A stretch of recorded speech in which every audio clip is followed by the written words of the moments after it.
Hello my beautiful people and welcome to another video, a part of Marvel Month. And today we're going to be talking about the latest Marvel movie, Doctor Strange in the Multiverse of Madness. Arguably the most anticipated Marvel project of the year.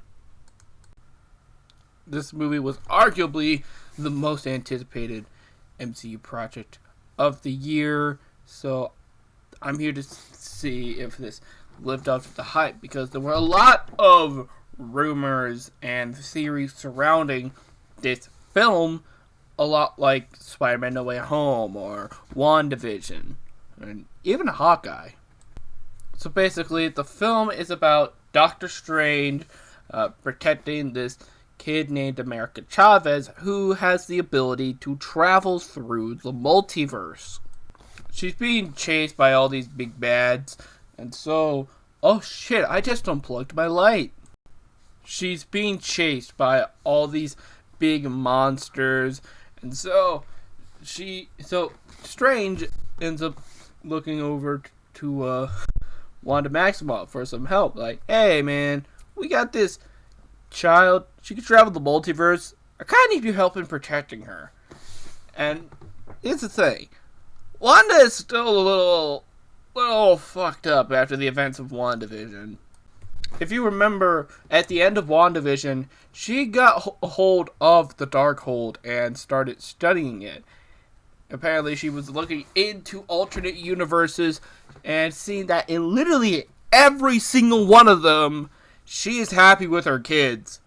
And so she is the only one who doesn't have kids in the grand multiverse.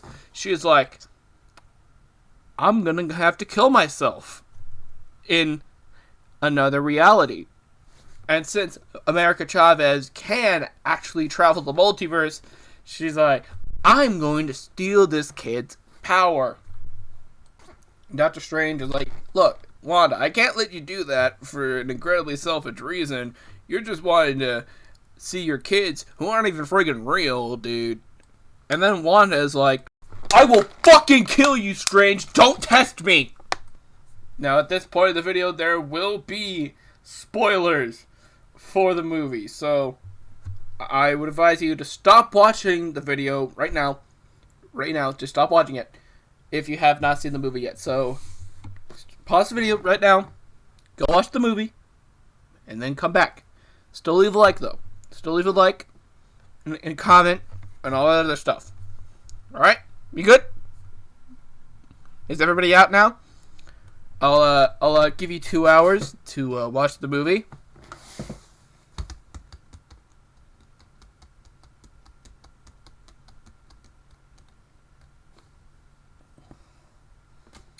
It's a nice day out today, isn't it?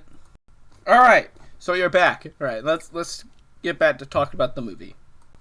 So amongst all of the various multiversal and crazy stuff, I really enjoy the more grounded element of the film, and that being Steven's relationship with Christine. Because at the beginning of the movie, we see that Christine got married to another man, and Steven is still like, what happened?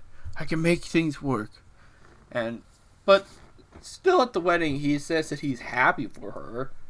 And when later on in the movie, he goes to the different universe where Christine is a scientist and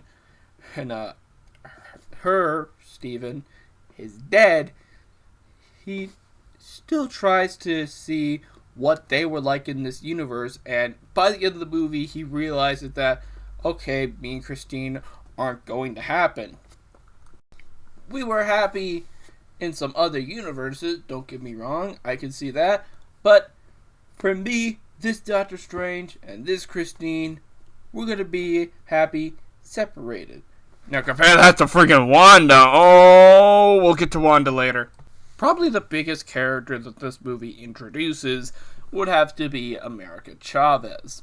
She's basically the MacGuffin person in this film, where everybody is trying to protect this girl or try to kidnap her, because she could travel through the multiverse. Doctor Strange is trying to protect her from Wanda, who wants to steal her powers to try and get her kids from another universe. And America's pretty fun. I kind of enjoy her arc over the course of the film. And it's also cool that she is canonically the MCU's first lesbian and the first MCU character to have two moms, so nice. Oh god, I'm just realizing this movie was released a couple days before Mother's Day. Oh, perfect timing. Wow. Shit. I need to go call my mom. I'm just joshing with you. I live with my mother, but I still don't talk to her. Wong is awesome as always. We learned that he became the Sorcerer Supreme in Spider-Man No Way Home, and in this film we get to see how people react to Wong being Sorcerer Supreme, and they do treat him as the Sorcerer Supreme by bowing towards him. And at the end of the movie, where Strange bows to Wong, that was pretty cool. That's pretty great. I love that scene. It's a very, very nice scene between Strange and Wong. And then we got Wanda. Oh boy, Wanda! Now, you think that after enslaving an entire town and learning her lesson and how everybody gave her crap for that, Wanda would learn her lesson, kick it back, taking it easy, maybe chill up in a cozy old cabin with a nice good book. She might be a little depressed, but she'll get some therapy, start getting some friends, maybe go out dating, and or if she wants kids so bad, maybe adopt some kids. Oh hell no, man! Wanda's freaking ruthless in this movie, bro. She kills so many people in this movie. She kills a lot of freaking people in this movie. Several of them being big named characters from other universes, sure, but still killing pretty popular characters. Like they were just freaking Legos. Killing them like they were bugs, bro. Oh my god. She's even willing to kill America, the literal child, in order to get to her children, which aren't even her children, and in her reality, they don't even freaking exist. Like, oh my god, she is just insane. And the thing is, you can't believe that she would go down this route even after all the crap that she's been through, because she's been through a lot. Not to mention, her mind is being corrupted by the Darkhold, so Wanda probably isn't in the right state of mind to begin with. She's also freaking terrifying in this movie. Like she is straight up a horror movie villain in several different scenes, and we'll get back to the horror stuff later. And Elizabeth Olsen's performance, oh my god, she is phenomenal. Probably the best performance in the movie, if not all of Phase 4. Throughout WandaVision and this movie, she just killed it as Wanda. And in WandaVision, she was technically playing multiple different versions of Wanda at the same time. It was still our Wanda, but it's Wanda in the 50s, Wanda in the 60s, Wanda in the 70s. Wanda's being super depressed. Alright, but here she's like, oh nah, I'm gonna freaking kill you, and she's terrifying and great at it. And speaking of Wanda being terrifying, let's talk about the fact that this movie is the closest thing that the MCU has ever gotten to making a horror movie. In fact, a lot of people are calling this a flat-out horror movie by Marvel, and many people are saying that this is the first MCU movie that they don't feel comfortable bringing their kids to, because the movie is just that dark. This is something that Morbius wishes it could have been. There's a lot of death and gore in this movie, and lots of very suspenseful scenes that are shot and paced like a horror movie, which make a whole lot of sense because this film was directed by Sam Raimi, who, yeah, directed superhero movies with the Spider-Man trilogy, but he's also a veteran horror director with films such as Drag Me to Hell and, of course, the Evil Dead trilogy. So if you're a fan of Sam Raimi's horror work, you're definitely going to love this movie. You're going to have a blast watching it. And yeah, watching the movie, there definitely are a lot of Raimi-isms that you can see, not just with the horror, but also the type of humor that this movie has. It's less of the MCU general Joss Whedon-ish quippy type of humor, and more of Sam Raimi's signature humor, especially with the Bruce Willis cameo in the film. And of course, you got his signature editing. The editing where multiple shots and involved right there. If you've seen his Spider-Man movies, you know exactly what type of Sam Raimi editing I'm talking about. It's very hard to explain from my simple-minded self. But back on to the subject of the horror of this movie. Yeah, it's pretty strong. There were several moments that got me. Like, a lot of it is jump scare and gore and shocking deaths, but a lot of them really do work. And yeah, don't let the PG-13 rating fool you. This movie can get pretty screwed up, especially during the Illuminati scene. So, briefly, let's go over the Illuminati scene. So, in the middle of the movie, Strange and America get captured by the Illuminati as a part they're in a different universe, and a lot of us thought that it would be each member was from a different universe. No, they're all from the same universe, which was okay. And this consisted of Captain Carter, who we saw in What If, and it consisted of a Captain Marvel variant, but it was Maria Rambeau instead of Carol Danvers. And the leader of the Illuminati is Patrick Stewart's Professor X, who we saw in one of the trailers. And it's not the Xavier from the X-Men movies, which a lot of us probably expected. Nor do I think, despite the music playing, do I think that this is the Xavier from the 90s cartoon. Because I don't know if you remember this or not, but Captain America was in the 90s X-Men cartoon. I don't think one universe can have a Captain America and a Captain Carter. So, if you think this is the same Xavier from the 90s cartoon, no, not really. Not really at all. I mean, the 60s theme are in the MCU Spider-Man movies. They have the 60s Spider-Man theme in the MCU Spider-Man movies. I don't hear a lot of people saying, "Oh my god, is this the 60s Spider-Man universe?" But let's get to the other members. Mordo from the first movie, or more, an alternate version of Mordo, he's in the Illuminati because they had to kill Doctor Strange because he got a hold of the Darkhold.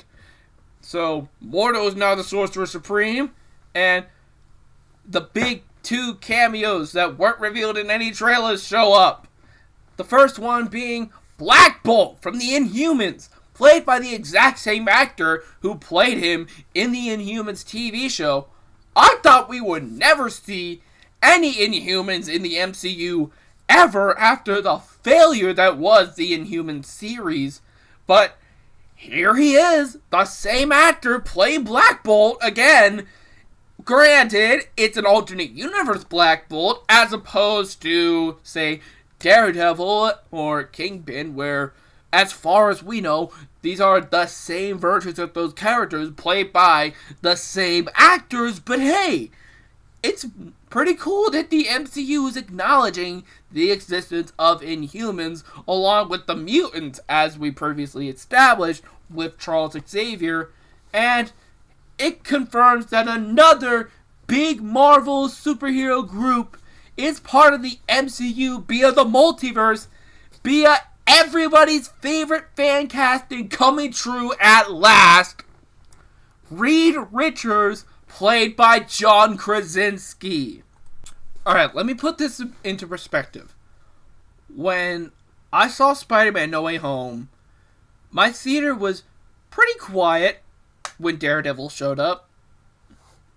There were a bit of a reaction, but nothing major when Toby and Andrew showed up. The theater went fucking nuts when John Krasinski as Reed Richards showed up.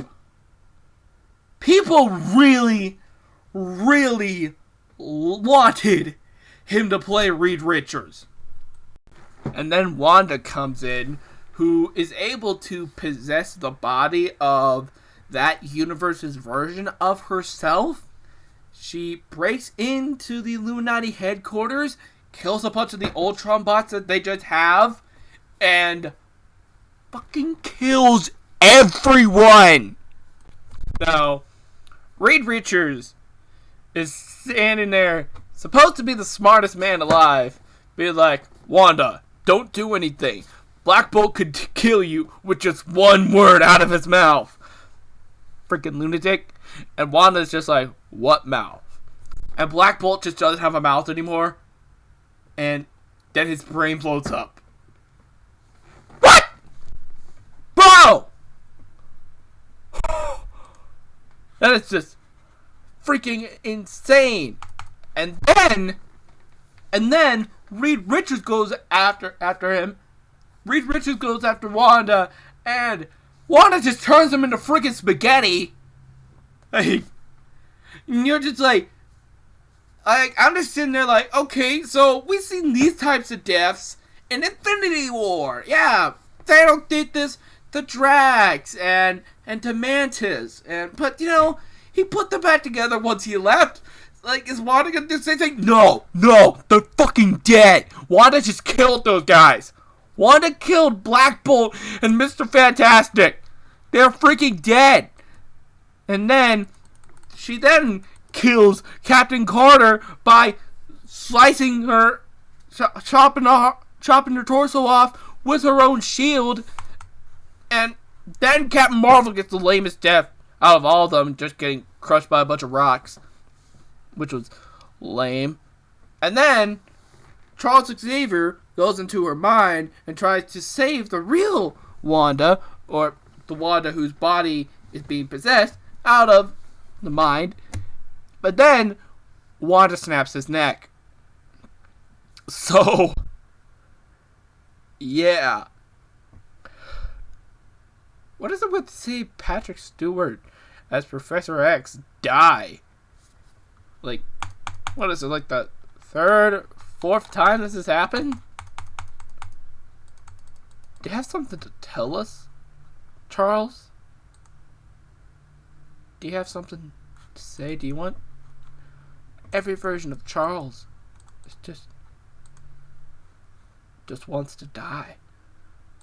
So yeah, this is the scene where the horror movie elements really shine through. Wanda is just covered in blood, and she killed like 5 or 6 people during that scene, and she killed a couple other people earlier in the movie, but that's really the scene where she is just off the deep end. And towards the end of the movie, where she's on the brink of killing America, well, I'll tell you, America's already pretty freaking dead at the moment. But she's on the brink of killing America. And America opens a portal back to that universe where her kids see her, or more appropriately, that universe's version of the kids see her try to kill this person. And she's just like, oh, Billy, Tommy, it's okay. And just like, Mommy, help us! Mommy, help! Ah, she's a witch! It's a witch! She's gonna kill Wanda finally realizes, holy crap, I'm the bad guy.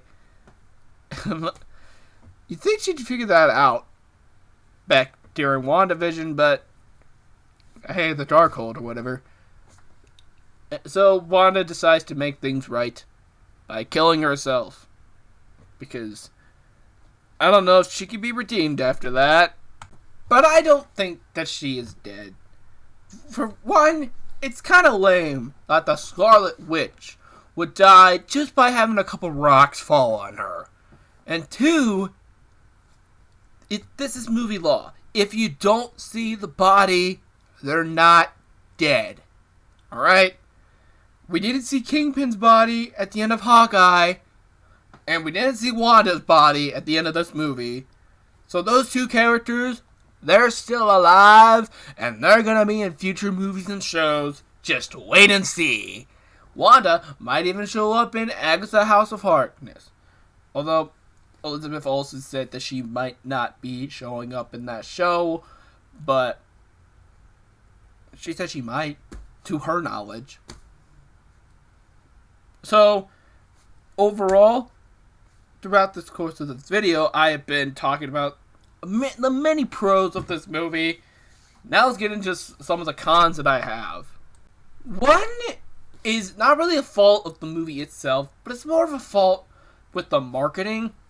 With the name of this movie being Multiverse of Madness, and the way that this film was promoted, you would think, oh, we're going to be going from universe to universe, we're going to get a whole bunch of cameos, and like, each scene or every other scene is going to be in like a different universe. It's going to be crazy. This movie's going to be absolutely insane. Well, this movie is pretty insane, but it's not as crazy as we thought. The movie doesn't have a whole bunch of cameos. As I mentioned, there are a couple, but not as many as a lot of people thought there would be. And there's a couple cameos that we all really, really wanted, like John Krasinski as Mr. Fantastic. But the Black Bolt cameo, I don't think anybody saw that coming, because nobody thought that Marvel would ever be willing to touch the Inhumans again. And we really don't go universe to universe. We only stick within a couple of universes. Like there's like 2 or 3 universes in this entire movie, when this is supposed to be the Multiverse of Madness. But hey, it's not necessarily a bad thing. It's just a little nitpick over the way that this movie was marketed. And I do believe that we will get that MCU movie that will jump from universe to universe to universe throughout the course of the movie. So hopefully that will come pretty soon later down the line. Maybe not next year, but certainly sometime either towards the end of Phase 4, the beginning of, or sometime in Phase 5, we'll get that movie. Alright? We're gonna get that movie at some point in time. But another criticism that I have, this is a genuine criticism this time, is that how they handled the character of Mordo. Like, when Strange in America enter into this other reality, they come across a variant of Baron Mordo from the first movie. And how Strange reacts to him, he was just like, oh my god, Mordo, you tried to kill me and all the other sorcerers. And I'm just sitting here being like, no, he didn't. It was teased during the post-credit scene of the first movie, but we never actually got to see Mordo try to kill all the sorcerers.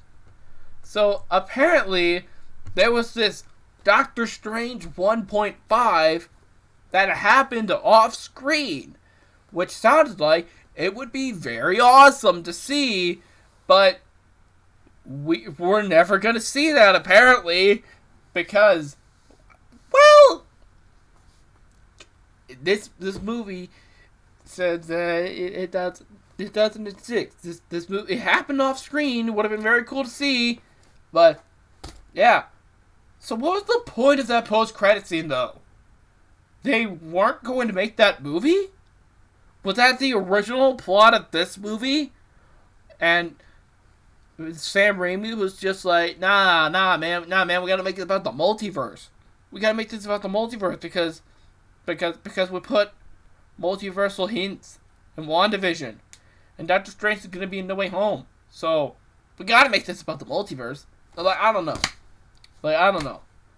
What was even the point of that post-credit scene if they weren't going to follow it up with anything? It's like friggin' it's like the friggin' Scorpion tease at Spider-Man Homecoming. There are three. There's friggin' 3 MCU Spider-Man movies, and they haven't been followed up with no Scorpion.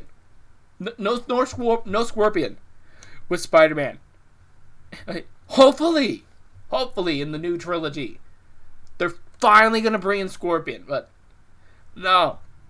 You tease him at the end of the first movie. 3 movies in, he's still not in anything. God. And Adam Warlock was teased at the end of Guardians of the Galaxy Volume 2. We all thought that he was going to be in Infinity War. But no. No, man, no. No. He wasn't in that movie either. So what's up with that? Well, he is going to be in Guardians 3, so hopefully that will actually get a resolution. But, yeah, aside from that, I really don't have a whole lot of problems with this movie. Overall, Doctor Strange in the Multiverse of Madness is a very enjoyable film. It's a lot of fun, very creepy at times, and it's genuinely a really, really good movie. I'd give it a good, strong 8 out of 10. Very good film. If I'd have to rank the movies in Phase 4 from the worst to the best, I would have to go Eternals, Black Widow, this movie, Shang-Chi, and Spider-Man No Way Home. So it's 3rd place. I did have a lot of fun with it. What do you guys think? Please let me know in the comments below.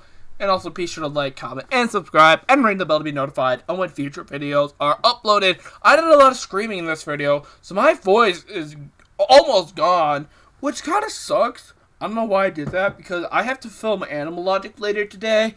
So, yeah, that's going to be fun. So, anyway, guys, I hope you've been enjoying Marvel Month. I clearly have not put as much effort into Marvel Month as I did SpongeBob Month, but it's still going to be fun. I still have some fun videos planned. And until next time, I'll see you later. Excelsior! So, you made it to the end of the video, huh? You think you could just come on in here and just watch this Doctor Strange, the Multiverse of Madness video? And not mention how we didn't get a Deadpool cameo?